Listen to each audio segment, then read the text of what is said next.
The Bessemer process was influential in the Industrial Revolution in Great Britain. The Bessemer process was the first inexpensive process for the mass production of steel.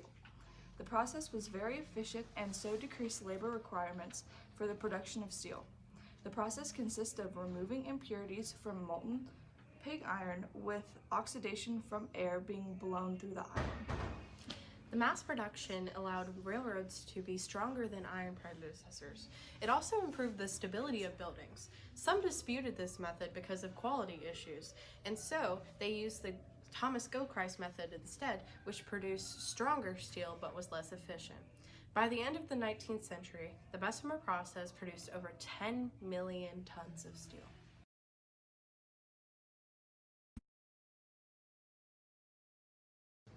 Historians have argued that an industrious middle class made great fortunes in the early days of the Industrial Revolution. They converted their economic success into political power in the 1832 Reform Act, when they were able to successfully get into political positions. Local voluntary societies such as mechanics institutes and temperance societies promoted improvement, cross-class communication, and rational recreation. Samuel Smiles wrote Self-Help in 1859, outlining the reasons why rich and poor people are the same. Education reform, factory reform, and the New Poor Law emphasized this process and civility through work, thrift, and rationality. Urbanization. The urbanization of Great Britain had both positive and negative effects. On the positive side, the economy improved and factories grew.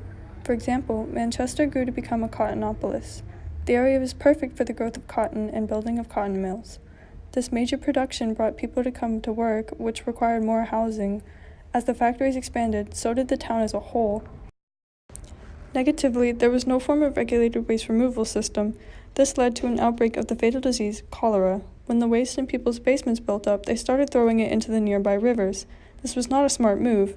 You see, what they didn't know is that cholera wasn't airborne, it was in the water, and now it was in the water that they drank from. This sickened and killed many alive at the time.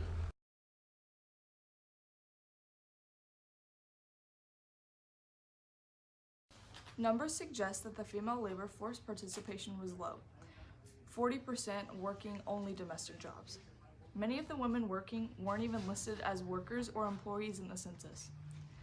Most female workers were between the ages of 13 to 20, with some being less and some being older, but those were only minimum. Average wage for women was around 5 shillings, where for men it was 15 to 20 shillings. I'm so tired. Stop whining. I'm hungry. I'm tired. I don't care. Stop whining. Get up right now. No food or water for you. I can't. Get up. Get up. Boss, do you have my pay? Oh, yeah. Here you go. This is it? Yep, I worked 16 hours. that's all you get. You're a child. That's all you deserve.